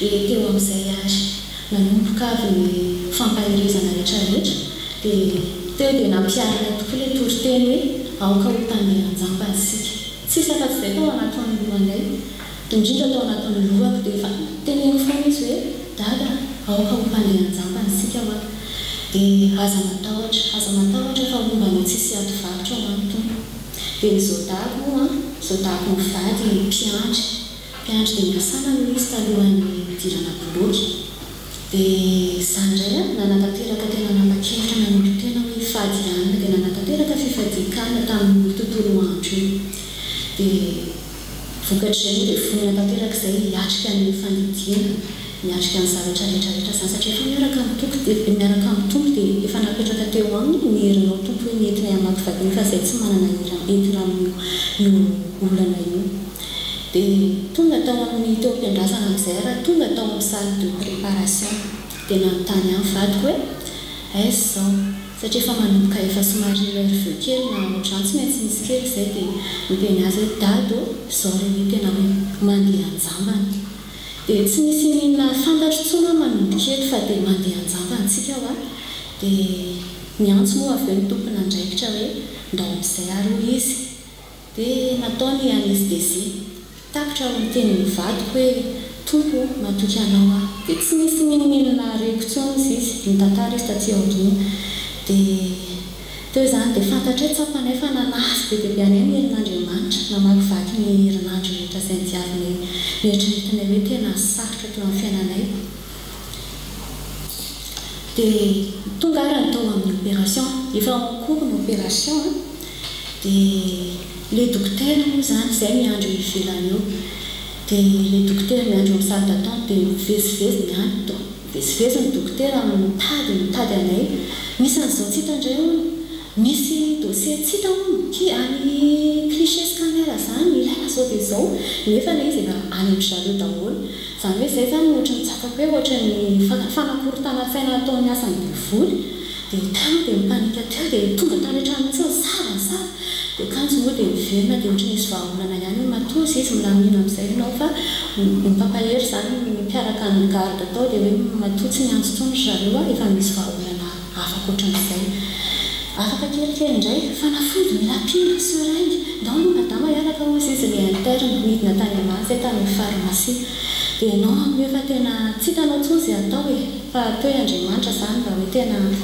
nameny be lehibe hery fa raha tsy zany tsy vita dia tonga tany io dia avy eo mety nytarefa mbola maiza ho mantsena azy andao izy ho any banque de sang izy ho mialatsiny be mialatsiny madama ozy izy fa zareo tao izy misy tsy manaraka loatra ny tena le interne na tena tesy satria hoe tsy mety mihitsy ny zavatra zareo ara ozy izy ao lasa miady mihitsy tsy mety tsisy mety ny zavatra ataony zareo ozy izy dia lasa nandeha dia miteny Andriamanitra ihany sisany anteherana Andriamanitra ianao no mahalala ny zavatra rehetra tsisy tsy efanao dia nandeha dia tonga tany banque de sang indray ary mbola mila rahan'olona valo ankoatran'le folo efa nampidirina trano voalohany dia tonga teo indray dia tonga tao ny banque de sang tao moa zany dia miteny efa le mitaintaina kely sy tena hoe matahotra hoe fa manina azy nambadiko zany tena hoe mbola mila manampy raha valo indray tonga tao indray dia le responsable atao tena tonga dia izay moa zany ohatrany hoe tsy mbola tsy dia rototra loatra dia farany moa tsy nahatra dia miteny hoe dokotera tena mba urgent be sady miteny malefaka fa ango zareo izy izy fa tena fahatezerana ny azy dia teo indray aloha nandritra ny 5 minitra imenimena be teo izy hoe tena aza miteny azany makatsy makaroa tsy fantatra hoe zao hoe zany raha zany mila congelena zao dia le interne amin'ny hoe fa tena tsy hitantsony izay hoe atao zany dia zao izy ny tena mahavoan'le ahy dia za efa tena tsy hitako tsony izay atao dia fanany zany indray moa mialatsiny tena azafady aroa za matsy an'le dokotera azafady ho matsy azy fa fana dia naniandro teo fotsiny dia niandro Gérard teo sisany dia niantson'Andriamanitra ho any hery sisa dia nangina fotsiny dia Andriamanitra niantsona teo hoe tompo tsy misy zavatra tsy hainao atao mahasolony tsy ampirehetra amin'ny vady koa hoe ianao mino anao ary matoky ny herinao tout est possible miaraka aminao ianao rery sisany tena vahaolana satria ianao efa tena le mipitrapitra mampalety tsy hitantsony izay ataotra izy reo ampilatanany zareo dia jereo hoe ty ataony raha olombelona fa tena mitaraina tamin'izay satria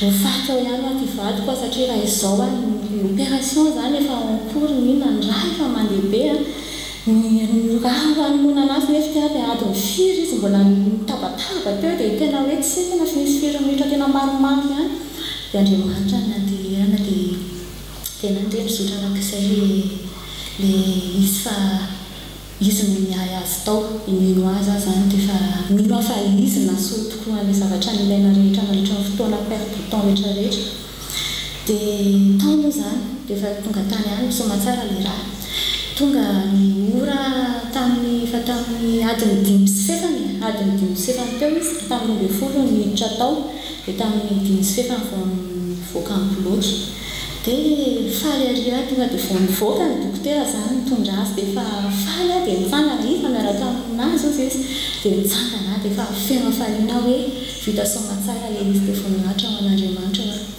dia vita aloha teo zany dia nandeha tao amin'ny niandry ihany tao amin'ny réanimation amin'izay za zany ohatrany tsy mba zatra loatra hoe mahita an'le olona hoe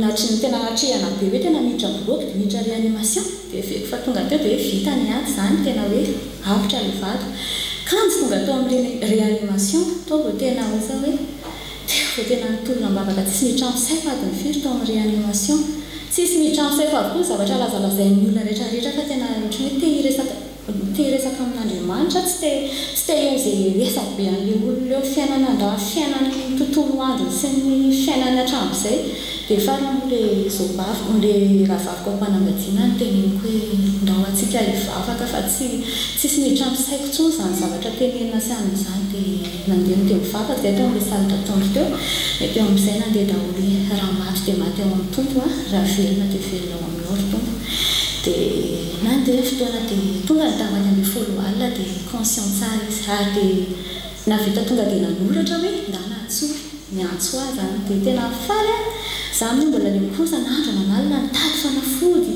ihany tonga ny trano mitady ny zavatra ilaina tsy ampy zao dia miantso mitany mitady ianao izy dia faly dia hoe voninahitra ho an'Andriamanitra ihany dia tonga dia teo izy tsy mba nisy hoe délire na hoe inona satria matetika hoe midélire izy ho efa le mitenena tamin'izay hoe midélire zay dia aza matahotra nareo sisy fa tsisy av'Andriamanitra tonga dia voateny hoe raha miteny dia dia 12 ans réanimation.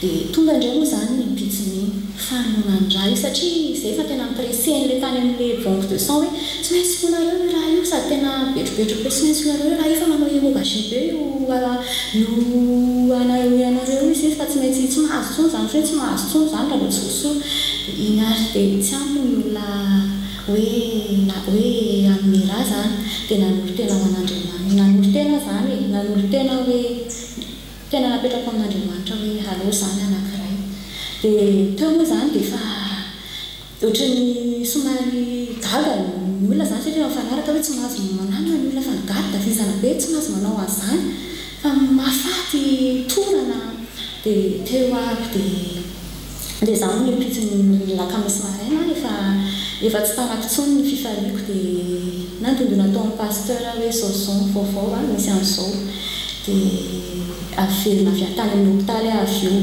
dia tonga teo amin'ny tokotany hôpitaly teo dia tonga dia niteneniko ilay chauffeur anay hoe zaho any anankiray tsy ampirelay izy fa zaho anankiray dia izy moa niteny hoe or madama sur amin'izany ve ianao e sao dia mirisika fotsiny vola nge zao e vola nge fitady makatsy makaroa dia zaho assure en forme hoa zaho tena en forme assureko fa en forme afaka manome raha hoa zaho dia tonga teo dia andana ho anareo a miakatra any ambony andana aloha atao izay tokony atao fa za aloha hisakafo atao amin'ny kafetaria dia tonga atao amin'ny kafetaria amin'izay a dia misakafo nikomandy ny sakafo sady mivavaka talohan'io hoe Andriamanitra tena mangataka maso mitala ao aminao za mba ho vaoraha faran'izay ange andeha satria ambaka ny folo latsaka eo ny tena tokony hanomezana le raha za amin'ny folo sy fefany a mbola manoana dia tsy nisasany misaraka moa zany ilay sakafo avy eo dia tonga indray le chauffeur madama raha sy le efa miteny fa tsy mety madama tsy mety hono ianao fa tsy zavatra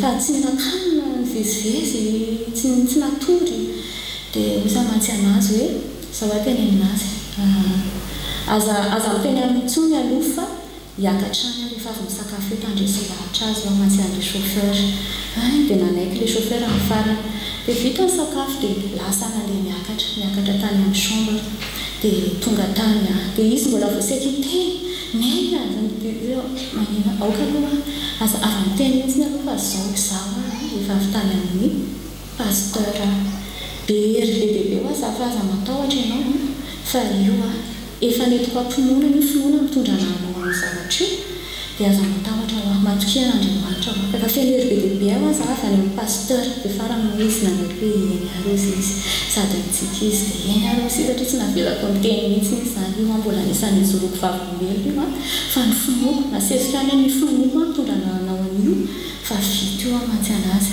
dia resy lahatra izy dia faly ery dia lasa nandeha nazakazaka andeha an'olo raha fa sady faly le tamin'ny fifaliana mihitsy zany midina fa hoe an'olo raha mivadiko zany dia tonga tao indray dia mbola mantany daholo ny responsable efa nangalana raha dia tsy mbola nanao an'izany tsy matahotra dia olo ohatra miaya satria hoe nisy mahafantatra zany hoe garde atao amin'ilay responsable dia nao izy dia anao tena anome ho azy satria faly a tena nolotra raha ho amin'ny vadiko aza dia mitsofoka teo dia teo zany dia nanome dia sady mitsikitsika manome dia ina dia ohatran'ny eo moa zany dia samy miresaka daholo hoe fangalana raha nandeha dia faly be za hoa faly be fa mivadiko nosoloko raha dia mi eo iny tena miposaka izay le poche dia tena feno ohatran'ny somary mihoatra kely raha avy eo satria le na le dokotera nakany izy raha dia gaga hoe odrio izy nitokodiny eo zavatra dia efa mibosesika ihany dia faly dia niala teo nitsangana tsy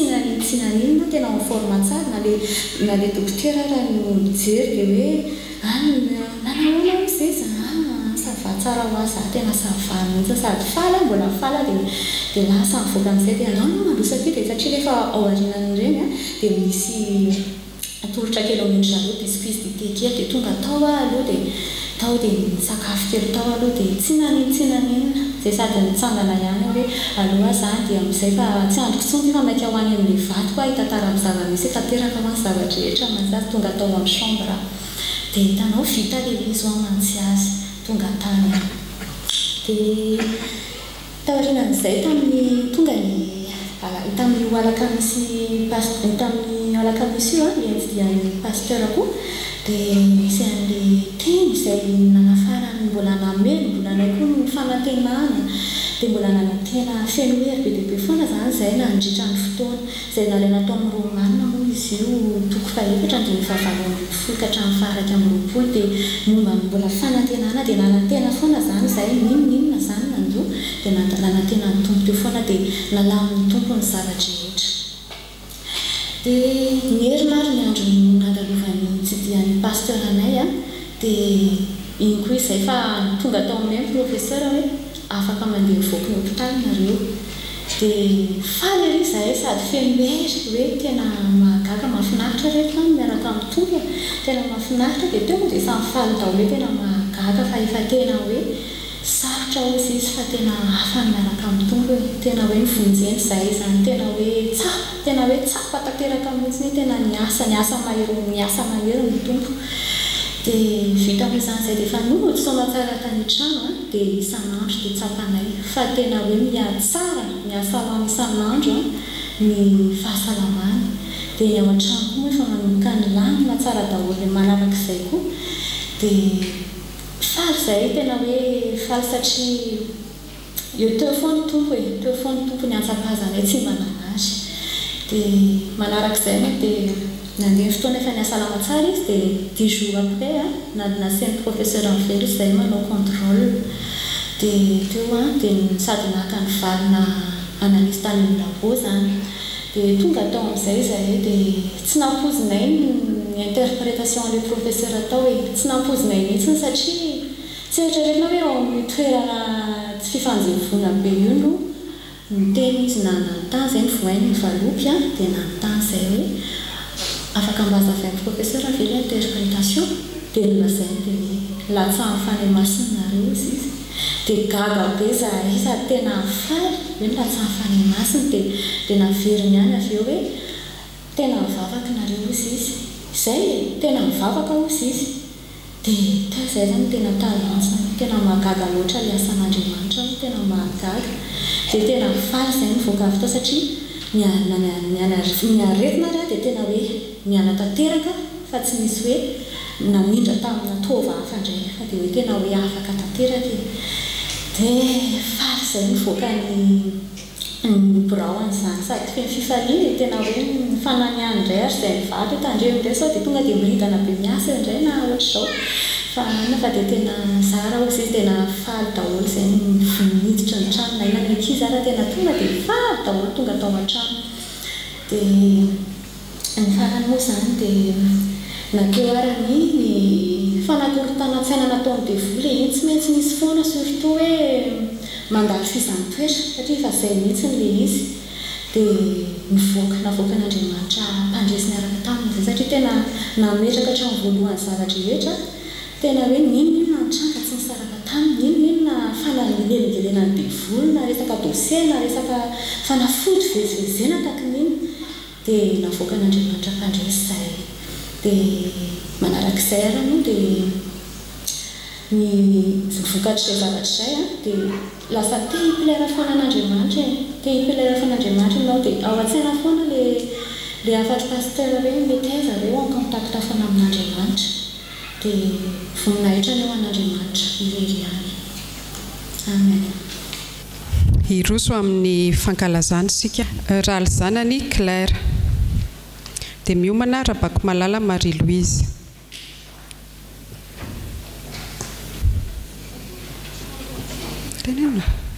Raly zanany Marie Claire 70 taona.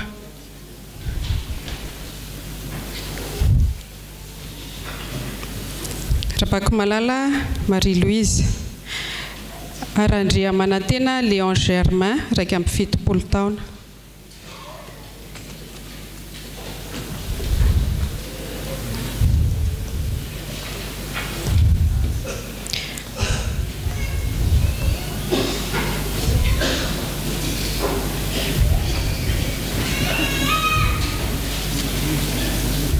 Ranivomboangy Violette Miartsoa 70 taona.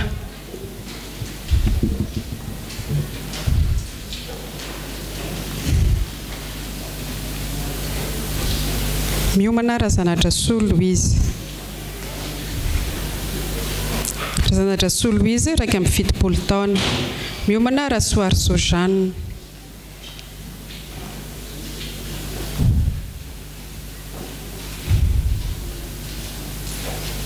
Rasoary Sojanne 27 taona. Miomana Ravaonoro Malala Julienne.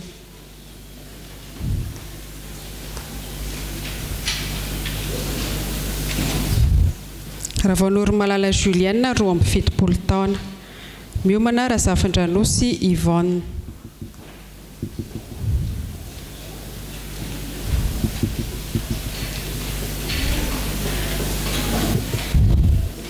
Razafindranosy Yvonne 27 taona.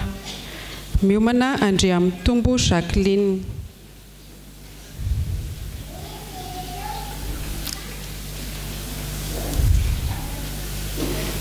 Andriamitombo Jacqueline 37 taona. Miomana Rakotoarimanga Jean Andriamialy.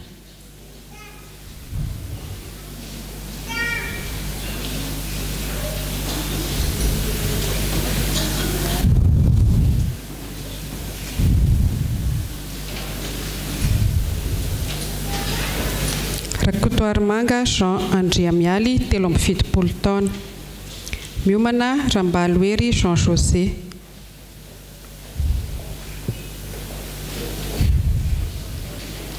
Rambaloery Jean José 37 taona. Miomana Ravoniary Soa.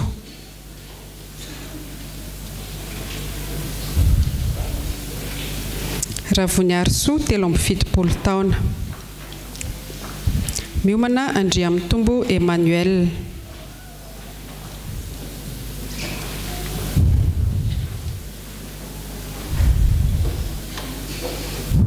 Andriamitombo Emmanuel 70 taona. Miomana Ranjavolasoa Voninavoko.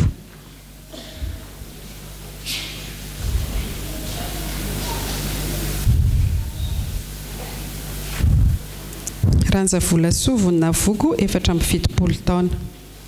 Miomana Ramavoarisoa Kalasaondra.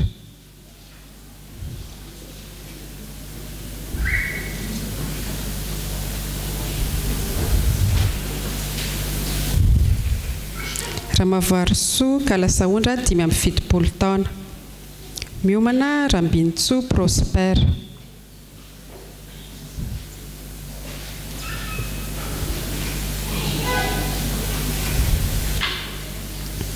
Rambintsoa Prosper 70 taona.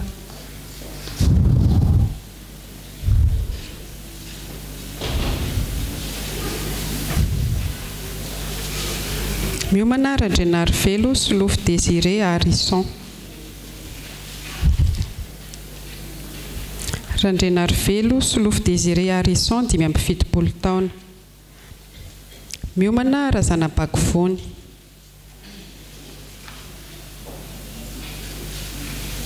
Razana Bakovony 70 taona. Miomana Rakotomalala Roger Arthur.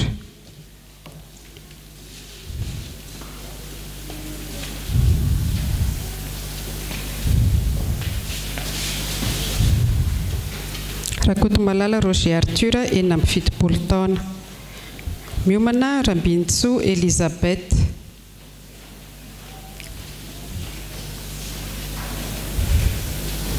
Rambintsoa Elisabeth 70 taona. Miomana Razafindrakoto Mamy Harinoro.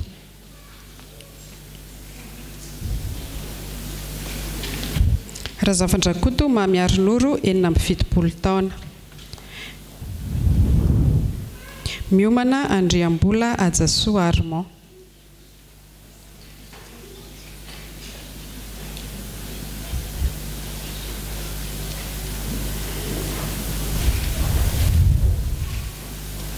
Andriambola Ajasoa Armand 70 taona.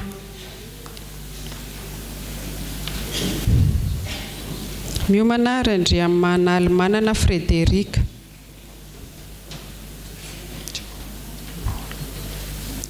Ravaosolo Jeanne 70 taona.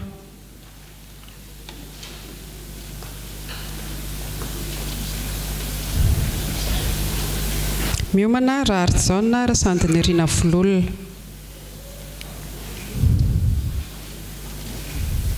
Raha Arjona raha Sandinirina Vololona 27 taona. Miomana raha Vololona Albertine.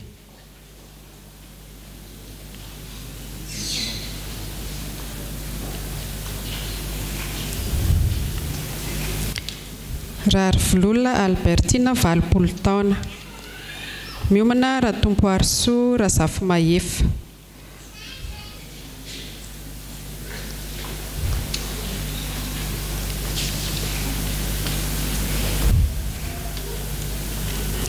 Miomana raha Zafy Arsoa Céline.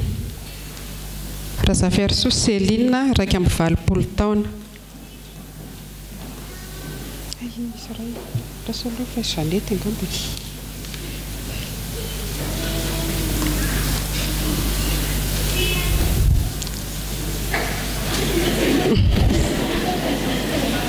Dia sorina ilay cache-bouche. Cache-bouche sorina.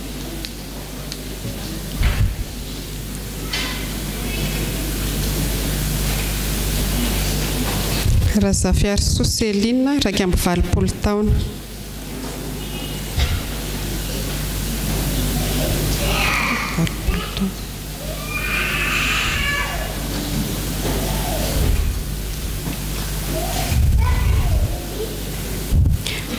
Raha Zafindrasoa Jeannette 20 taona.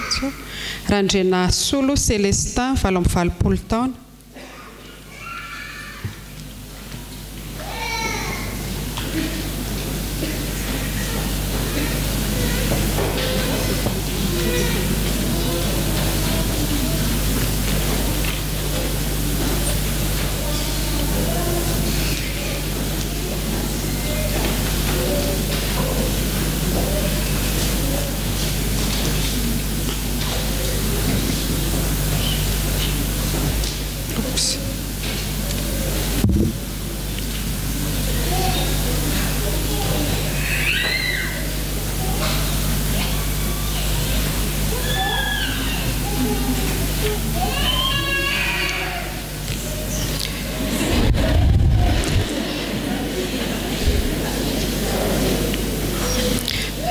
Ramatoa raha Lalarsoa Georgette 27 taona.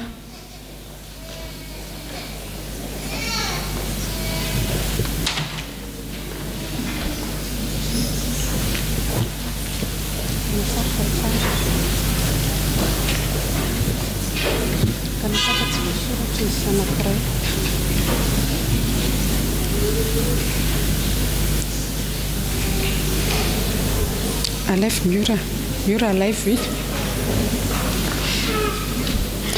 Raha Betsimialina Adrien 70 taona.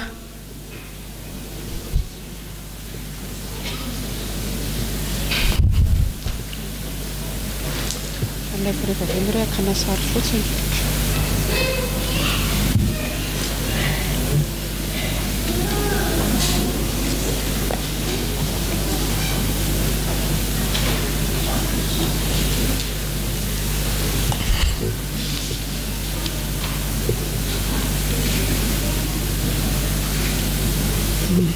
An'Andriamanitra irery ny voninahitra. Vavaka sika revana. Misaotra ray eo ny amin'izao andro jobily izao. Fantatray fa tsy hetsika na fihetsehana fotsiny izao fa tena hoe ianao mamory anay vahoaka anao fa manana hafatra manokana.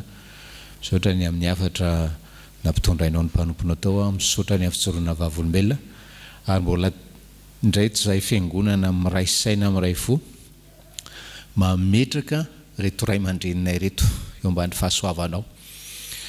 Ny andro rehetra mbola omenao azy ta io izy tompo malalo iainana izany manokana eo amin'ny fanatrehanao izany no ato varitray aminao ho an'izy ireo ary izany vavaka izany tetao amin'ny anaran'i Jesosy. Amen. Tsangansika mamarana fotoana. Angatantsika ny ray aman-drenitsika ny tsodrandriavana. Raisoary ny tsodrano avy amin'ny tompontsika. Hitahy anareo ny tompo ka hiaro anareo. Ampamirapiratra ny tavany aminareo ny tompo ka hiantra anareo. anandratra ny tavany aminareo ny tompo ka hanome anareo ny fiadanana. Amen.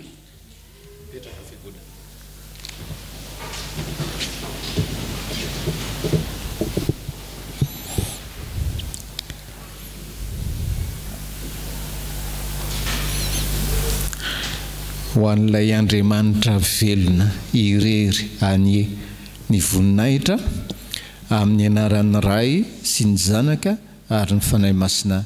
Amen.